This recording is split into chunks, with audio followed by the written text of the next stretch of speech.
Shalom, Shabbat Shalom, paz a todos. Vamos dar início aqui à nossa live com a palavra. Hoje em Gênesis capítulo 3, versículo 1. Gênesis capítulo 3, versículo 1. É uma palavra mega conhecida, né, da igreja. Acredito até quem não é da igreja já ouviu falar alguma coisa sobre este texto, mas nós vamos extrair aqui uma lição importantíssima, várias lições, né, para a nossa vida. Então, Gênesis capítulo 3, versículo 1 diz assim: Ora, a serpente era mais astuta que todas as alimárias do campo que o Senhor Deus tinha feito. E esta disse à mulher: É assim que Deus disse: Não comereis de toda árvore do jardim? E disse a mulher à serpente: Do fruto das árvores do jardim comeremos, mas do fruto da árvore que está no meio do jardim, disse Deus, não comereis dele, nem nele tocareis, para que não morrais. Então a serpente disse à mulher: Certamente não morrereis, porque Deus sabe que no dia em que dele comerdes, se abrirão os vossos olhos e sereis como Deus, sabendo o bem e o mal. Até aqui. Eu não costumo colocar assim nome, né, título nas mensagens, mas eu sei que tem alguns pregadores, ensinadores, que toda mensagem eles têm um título, né? Inclusive, às vezes eu vou pregar em algumas igrejas, eles gravam o culto, quando termina, eles vêm me perguntar qual é o título da mensagem, pastor. Eu disse, não sei. Você escolhe lá um título e coloca na mensagem. Mas se eu pudesse colocar hoje aqui um nome nesta mensagem, seria mais ou menos assim: o dia em que o diabo disse a verdade e Deus confirmou. Seria esse o título, e vocês já vão entender o porquê, né? Quando nós lemos aqui o capítulo 3 do livro de Gênesis, nós vamos ver que já havia sido tudo criado: os céus, a terra, os animais, as plantas, as árvores, as estrelas, o sol, a lua, os mares, né, como diz a Bíblia, e também o homem e a mulher já haviam sido criados. A gente vê que Deus, ele cria, faz toda a criação, aí ele vai criar um jardim, e ele vai colocar nesse jardim o homem que ele havia criado. O que é interessante é que, quando Deus cria o jardim do Éden, logo antes, se você ler o texto, você vai notar que não havia brotado ainda nenhuma planta, e nenhuma árvore ainda havia dado fruto. E é interessante isso, porque a Bíblia vai relatar que ainda não havia chovido, porém um vapor subia e regava a terra. Mas quando Deus cria o Éden, o jardim no Éden, ele já faz com que este jardim já tenha o alimento para o homem. Então nós entendemos pela Bíblia que no Éden, no jardim do Éden, já havia os frutos e já havia o alimento. E Deus então coloca o homem no jardim. Eu entendo que o Deus que nós servimos, ele sempre vai ser o Deus da provisão. É o Deus que provê para o homem, mesmo antes da gente entender as coisas. Deus já está trazendo provisão. É um Deus que trabalha. E aí ele cria todas as coisas, coloca o homem no jardim. A Bíblia vai dizer que o homem não tinha uma adjutora que estivesse diante dele. Deus vai dizer: não é bom que o homem esteja só. Vou fazer para o homem uma companheira, uma adjuntora, uma auxiliadora que esteja diante dele. E a Bíblia vai dizer que Deus coloca o homem para dormir, Adão, tira do seu lado, alguns falam lado ou costela, porque é a mesma palavra, tsela, né, tanto para lado como para costela, e da costela do homem ele vai formar a mulher. Quando Adão acorda, ele vê a mulher do seu lado, ainda não era Eva, porque esse nome só vai ter depois da queda, quando ele vai chamar Eva de mãe de todos os seres viventes. Ele vê a varoa, a mulher, e diz: agora sim, esta é osso do meu osso e carne da minha carne. Alguns intérpretes usam este texto para tentar dizer que houve outra mulher antes. Mas nós também podemos entender pelo versículo que Adão via todos os animais com uma parceira, com uma fêmea semelhante. E ele olhava e ele não tinha alguém semelhante. Então, quando ele viu a mulher, ele disse: essa sim agora, né, é osso do meu osso, carne da minha carne, porque o leão tem a leoa, o boi tem a vaca. Então, né, eu não tinha ninguém semelhante a mim, mas agora eu tenho alguém, né, que está comigo, semelhante a mim, feito da mesma matéria, né, da mesma carne, mesmo sangue. E o que vai acontecer é que eles estão no jardim, Deus deu uma ordem: de todas as árvores do jardim comereis livremente, mas da árvore do conhecimento do bem e do mal, dela não comereis, porque o dia em que dela comerdes, certamente morrereis. E o que vai acontecer no capítulo 3 é que Adão está lá no paraíso, no jardim que está no Éden, dando nome aos animais. E o texto bíblico vai dizer que Deus trazia os animais para Adão, para que ele desse o nome. Não era Adão que saiu pelo paraíso procurando os animais e nomeando, não. O próprio Deus trazia os animais até Adão e Adão dava o nome de cada animal. E eu acho muito interessante essa capacidade do homem no paraíso, porque dar nome aos animais não é difícil. Difícil é lembrar depois todos os nomes. Na verdade, às vezes eu vejo famílias aí grandes, né, com 10, 12 filhos, que o pai tem dificuldade de lembrar o nome de todos os filhos. Mas agora imagina a capacidade, né, o nível mental, capacidade que Adão e Eva tinham quando foram criados, né? O nível de santidade, o nível moral que eles tinham. Por quê? Porque eles, todos os dias, eles estavam na presença de Deus. E para estar na presença de Deus, tem que ter um nível de santidade. E não é como nós que estamos na presença de Deus, mas Deus não está aqui, presente.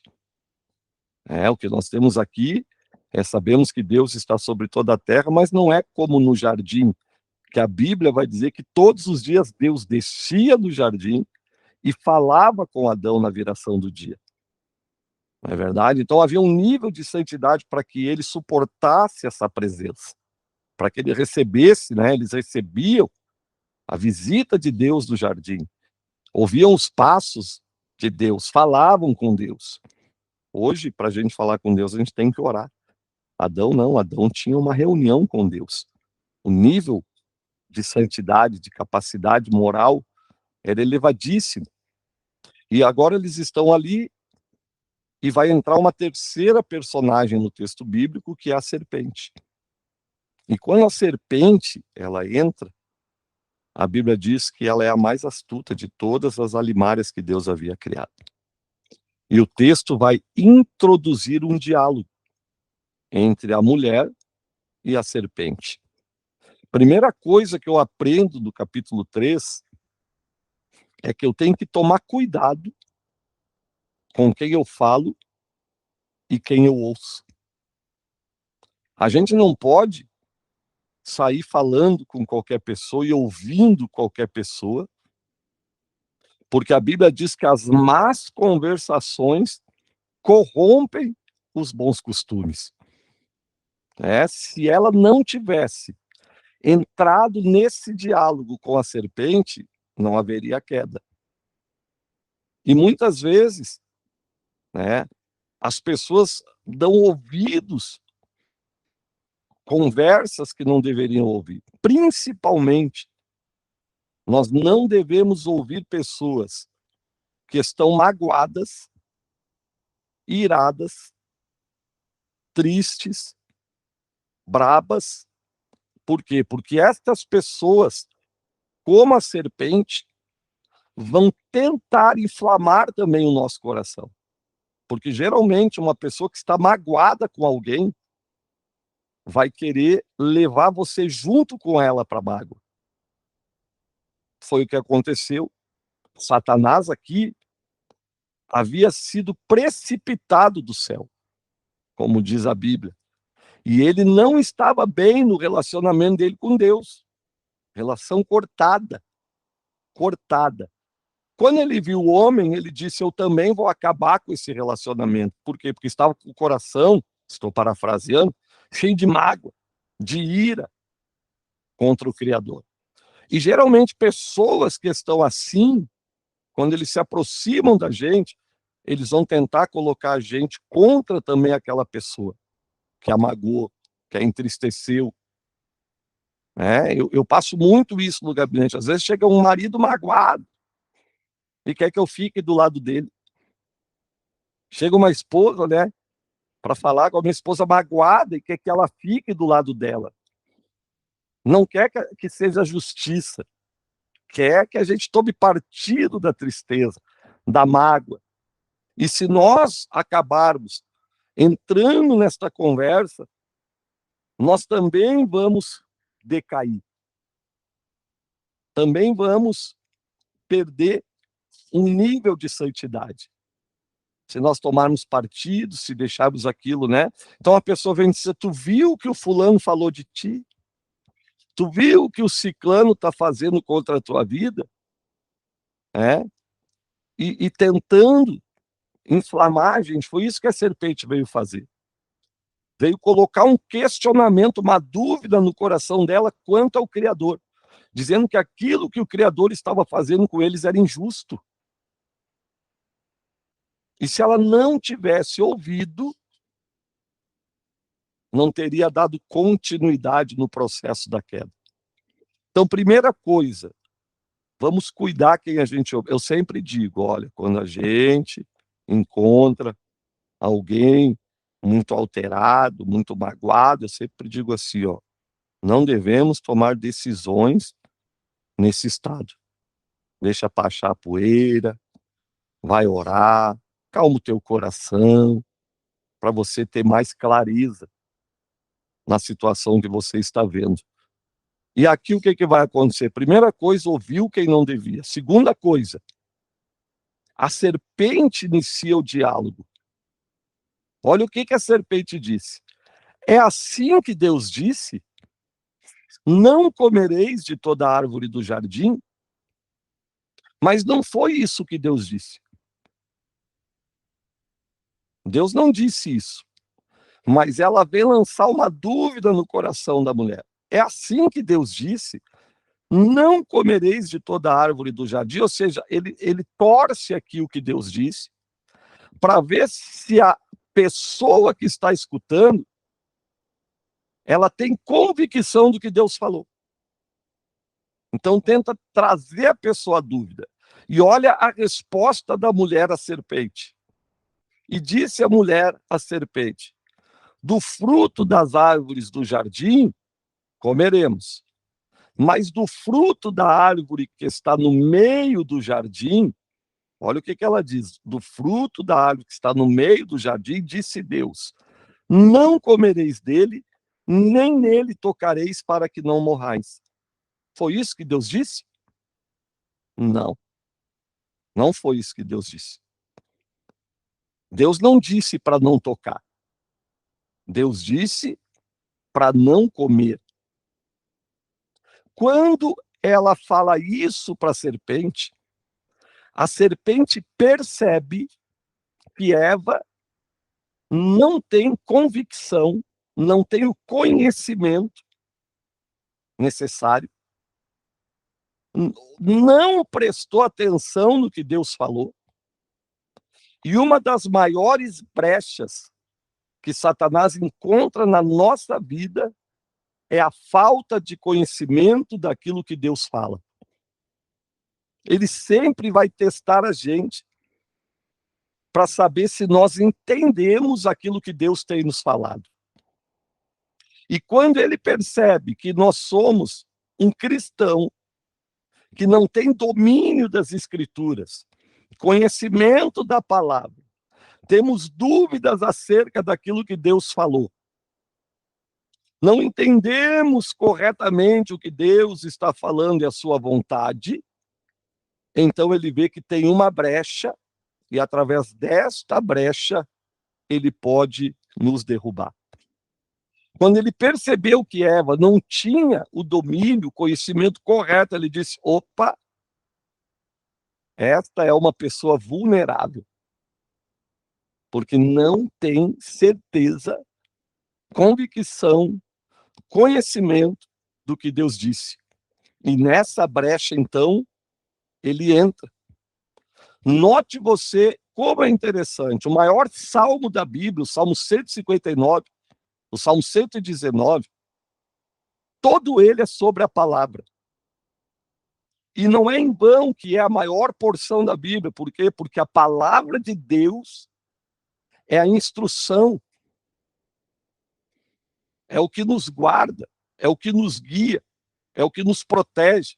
E nós, como cristãos, precisamos ter conhecimento, entendimento e domínio da palavra, senão nós vamos virar uma presa para o inimigo, para os falsos mestres, para os falsos profetas, porque é assim que se domina uma pessoa, quando ela não tem conhecimento daquilo que ela está ouvindo.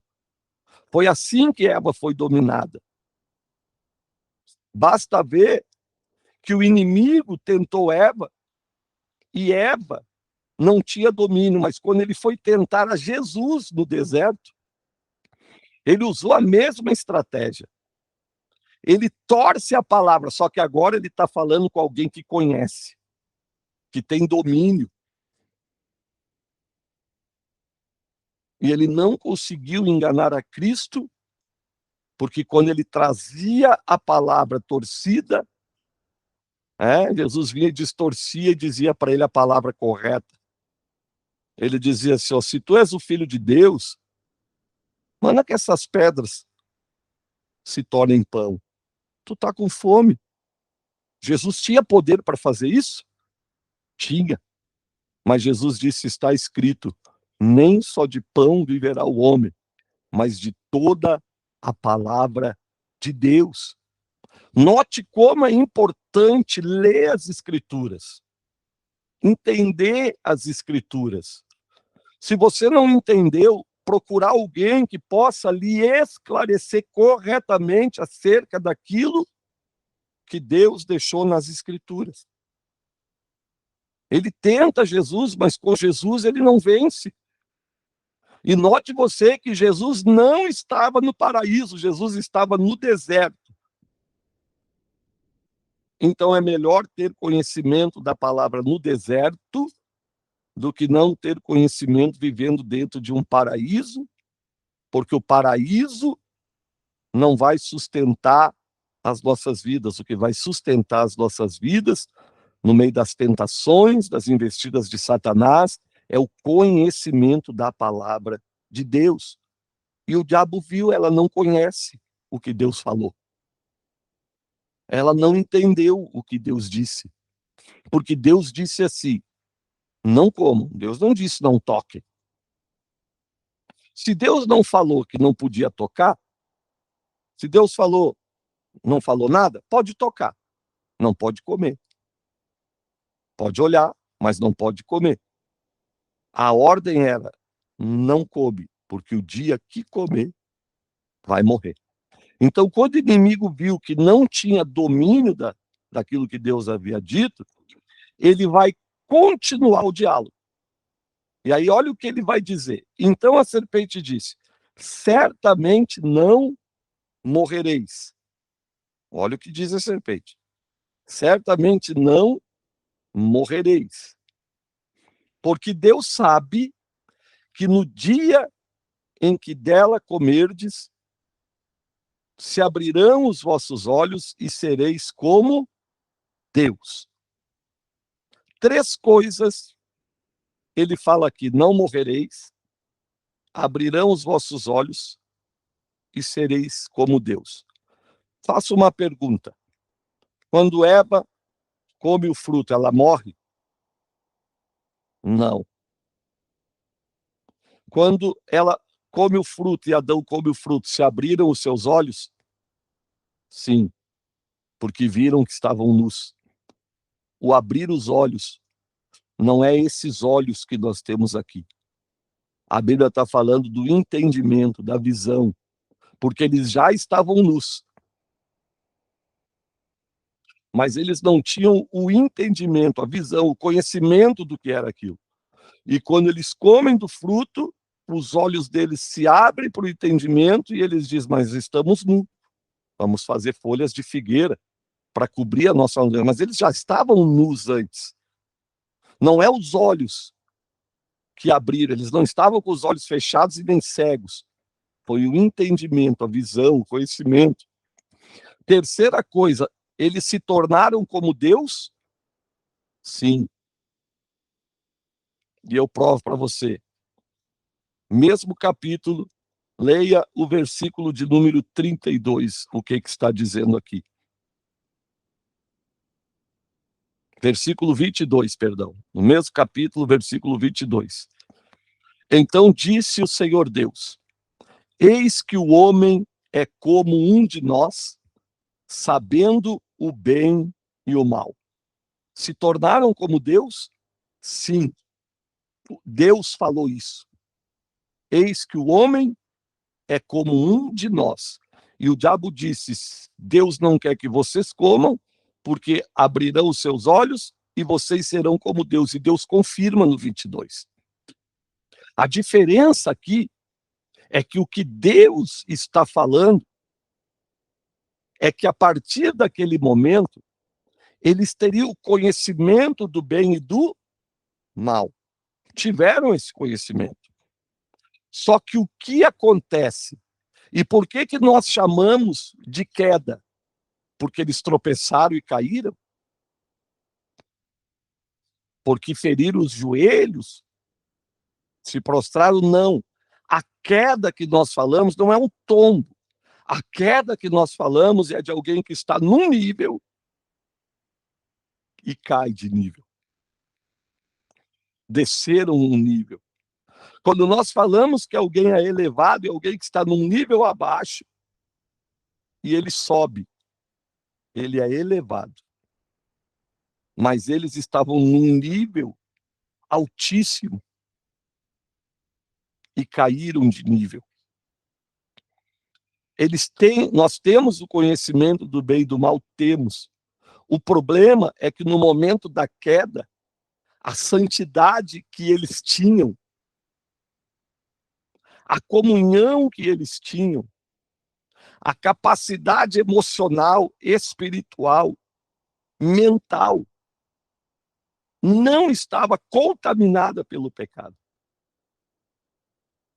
Mas quando existe a queda, todas as nossas faculdades foram contaminadas pelo pecado. Então Deus tem o conhecimento do bem e do mal na pureza. Nós temos o conhecimento do bem e do mal pelo pecado que contaminou a nossa consciência. É por isso que todas as decisões que os homens tomam, depois que Adão e Eva são expulsos do jardim, agora estão tomados, envolvidos por uma emoção humana, por um sentimento humano, por um desejo humano contaminado pela queda. Basta ver que logo após a saída do jardim, já acontece o primeiro homicídio. Por quê? Porque o sentimento humano. Caim se sentiu menosprezado. Caim se sentiu rejeitado. Caim passou a odiar o seu irmão. Caim queria destruir, ou seja, a decisão dele, o sentimento dele, a justiça dele, o juízo dele agora está contaminado pelo pecado. E o que eu aprendo com isso? todas as nossas decisões, preste atenção nisso aqui, todas as nossas decisões, sentimentos, desejos estão contaminados. Até quando nós pensamos em fazer o bem, os nossos sentimentos estão contaminados por essa natureza humana decaída.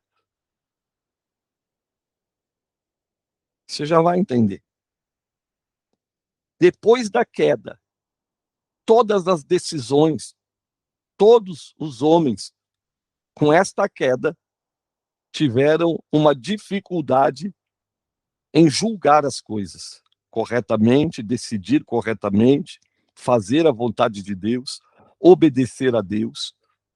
E a Bíblia diz: todos pecaram e destituídos estão da glória de Deus. A epístola de João diz: aquele que diz que não tem pecado é mentiroso. Todos pecam. Por quê? Porque houve uma queda. Agora, entenda uma coisa, como o entendimento deles não era mais o mesmo entendimento, porque a Bíblia diz no hebraico que se comesse do fruto, na nossa tradução diz morrereis. Mas no hebraico está escrito morrendo, morrereis. Ou seja, o que Deus disse é que se comer do fruto, morre na hora e depois vai morrer fisicamente. E exatamente isso que acontece. Morreram espiritualmente e passaram a ter um prazo de validade e morreriam fisicamente. Quando o homem estava no Éden com a árvore da vida, eles viveriam eternamente com Deus. É por isso que Deus coloca na entrada do jardim as espadas e os querubins, para que o homem não tenha acesso à árvore da vida e coma dela e viva eternamente em pecado. Então o acesso à árvore da vida está fechado. E a partir daquele momento, todas as decisões que são tomadas pelo homem estão contaminadas.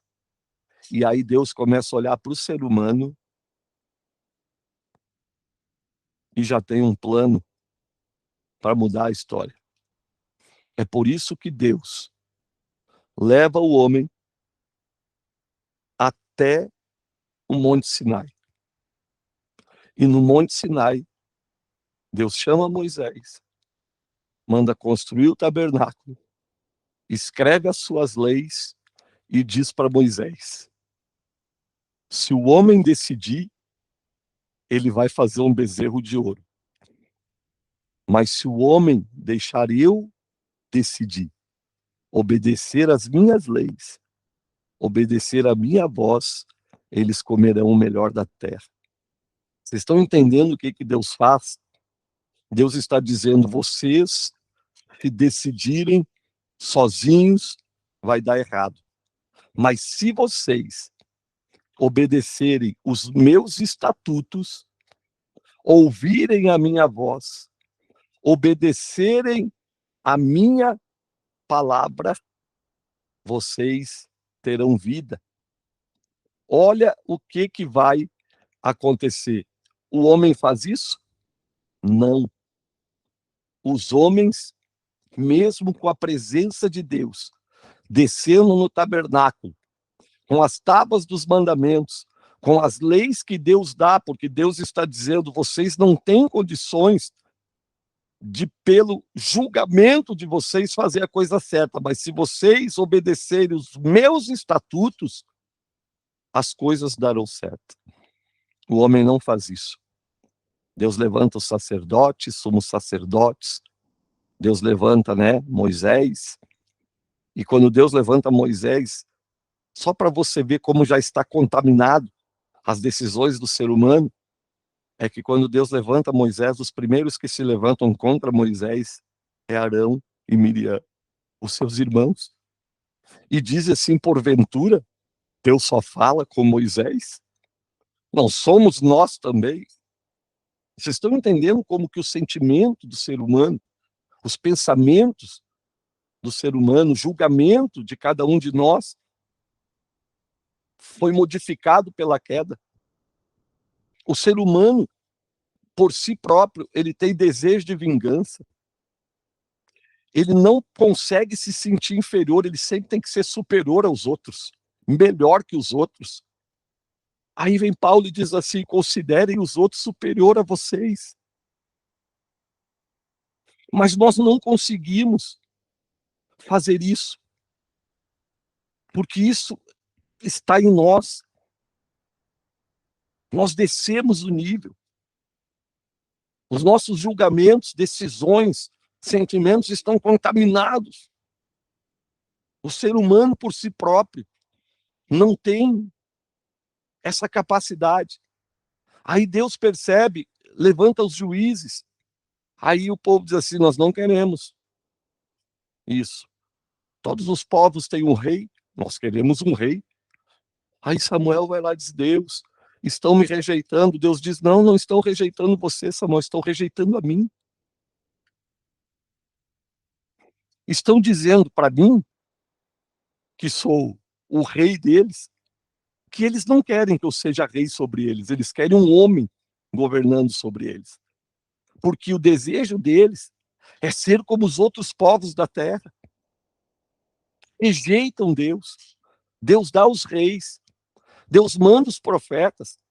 Mas todas as decisões que os homens tomam, até o mais sábio de todos, Salomão, tomou as decisões erradas.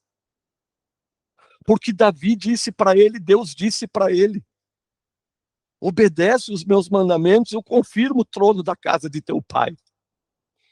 Mas Salomão não conseguiu criar o seu filho Roboão, porque estava contaminado. Aí Deus diz assim: vou mandar meu filho. Vou mandar meu filho.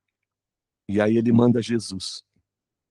E aí Jesus, ele vem para essa terra como mais uma oportunidade de nós, seres humanos, entendermos que nós precisamos não fazer a nossa vontade, da nossa maneira, como nós pensamos, como nós achamos, como aprendemos dos nossos pais, mas nós precisamos obedecer a Cristo.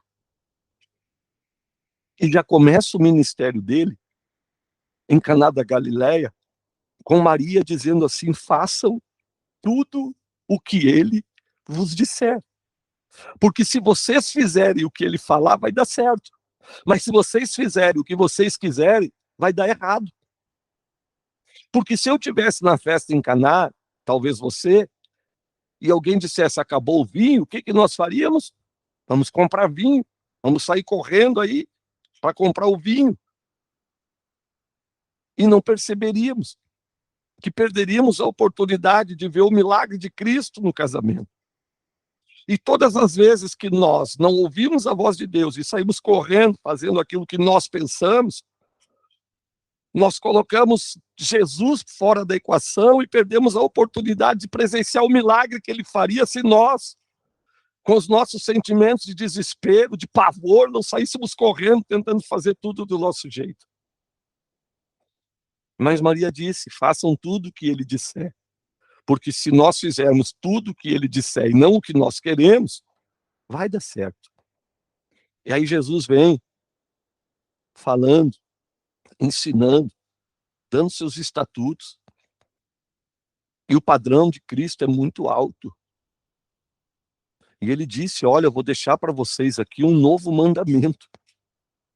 Vocês precisam amar a Deus sobre todas as coisas e o próximo como a vocês mesmos.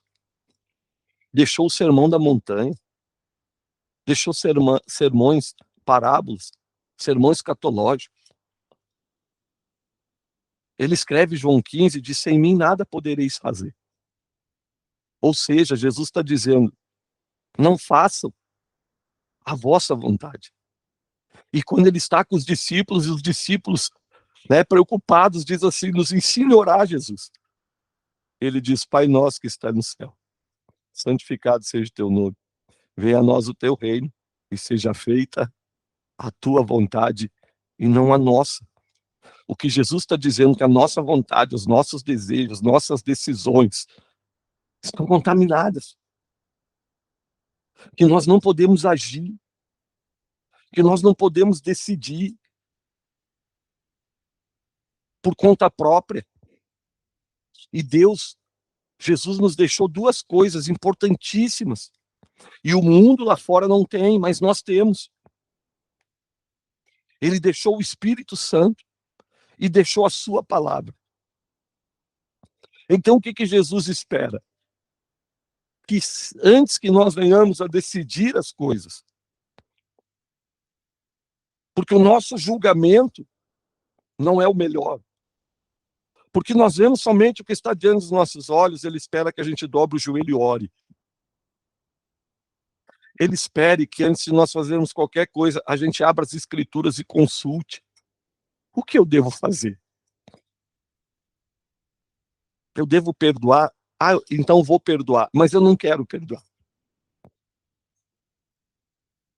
Eu não acho certo perdoar, mas não é o que eu acho. Não é o que eu quero. Jesus disse, você tem que perdoar. Porque o sentimento humano não é de perdão. Mas ele disse, se vocês perdoarem os vossos irmãos que vocês veem, o vosso Pai que está no céu perdoará vocês. Então não é o que nós queremos, não é o que nós pensamos. Não podemos decidir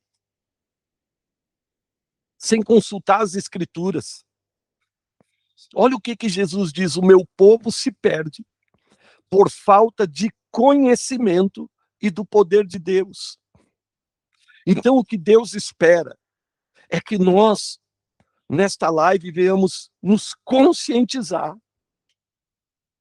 que nós, sozinhos, tirando ele da equação, tirando a sua palavra, as nossas decisões serão contaminadas pelos nossos sentimentos, pela queda, pelo pecado.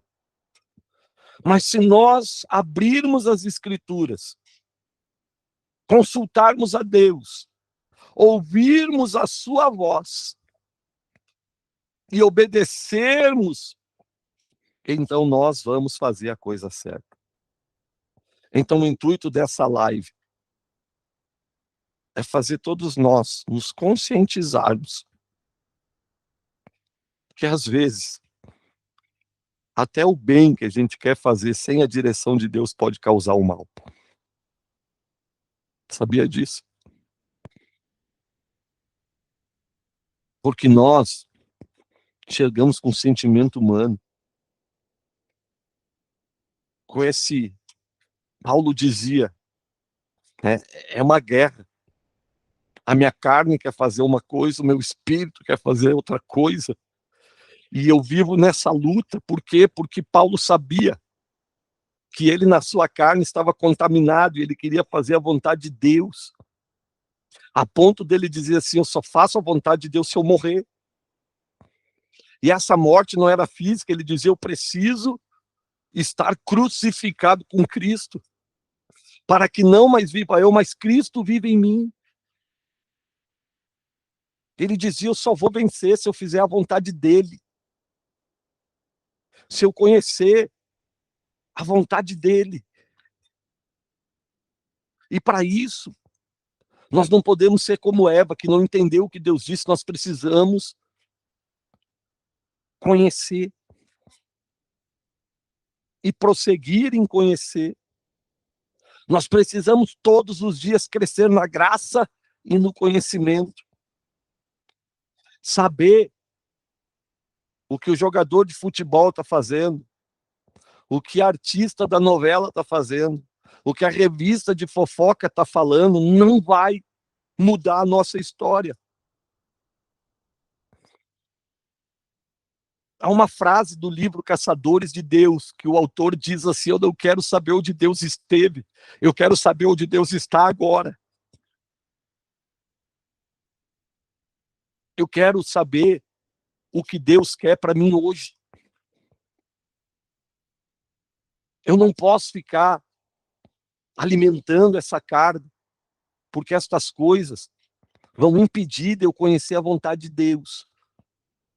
E para que eu não erre, para que eu não caia, como Adão e Eva caíram, eu preciso entender que como cristão, e eu estou falando aqui para cristãos, nós precisamos consultar a Deus e conhecer a sua palavra. Até para orar, a gente precisa saber se a nossa oração está de acordo com a palavra, porque Tiago, sabendo dessa natureza caída, ele vai dizer assim: pedis e não recebeis, porque pede mal, para gastar nos seus próprios deleites. A Bíblia chega a dizer assim que nós não sabemos orar como convém,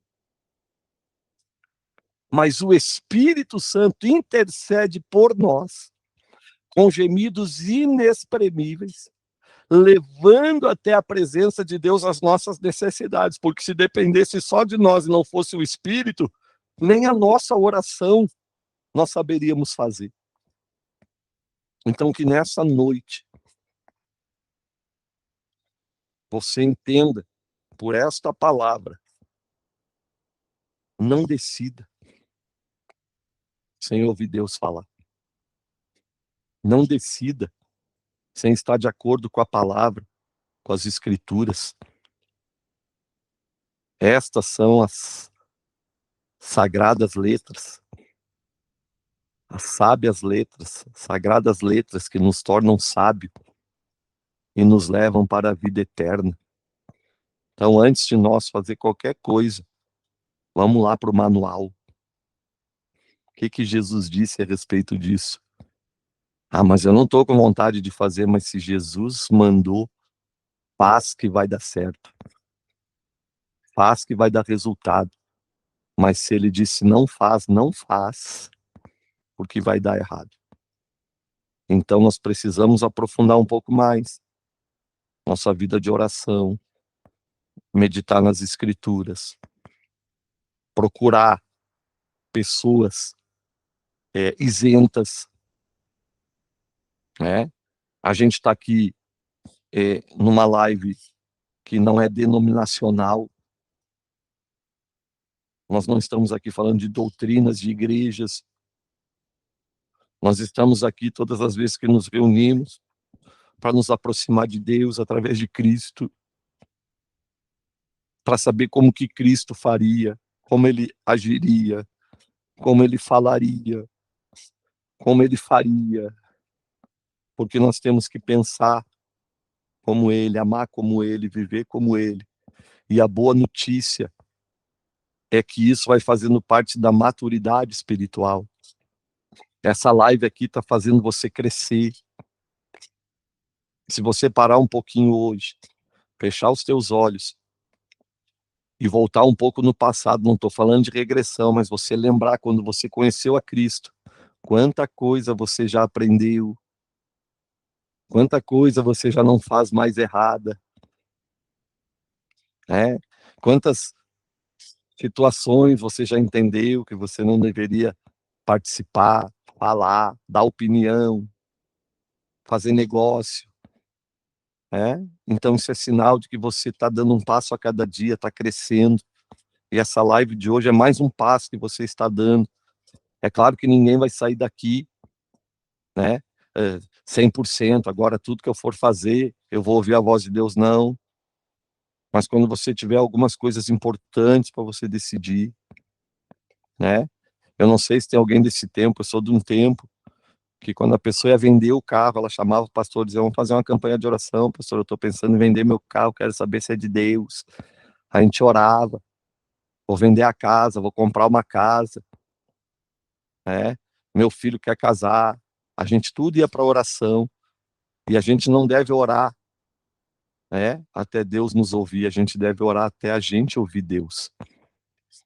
Então todas as coisas que você precisa tomar uma decisão, não saia desesperado, fale com Deus, consulte a Bíblia, você tem o Espírito Santo, e cada dia nós vamos crescendo, caminhando, e o nome de Jesus vai sendo glorificado. Amém? Vamos orar? Pai, nós não queremos ser enganados, assim como Eva foi enganada no paraíso. Paulo diz aos Coríntios: temo que assim como Eva foi enganada pela serpente no paraíso, também vocês sejam enganados e se apartem da simplicidade do evangelho. Não, nós queremos saber as tuas escrituras. Nós queremos orar um pouco mais, falar um pouco mais com o Senhor, consultar o Senhor.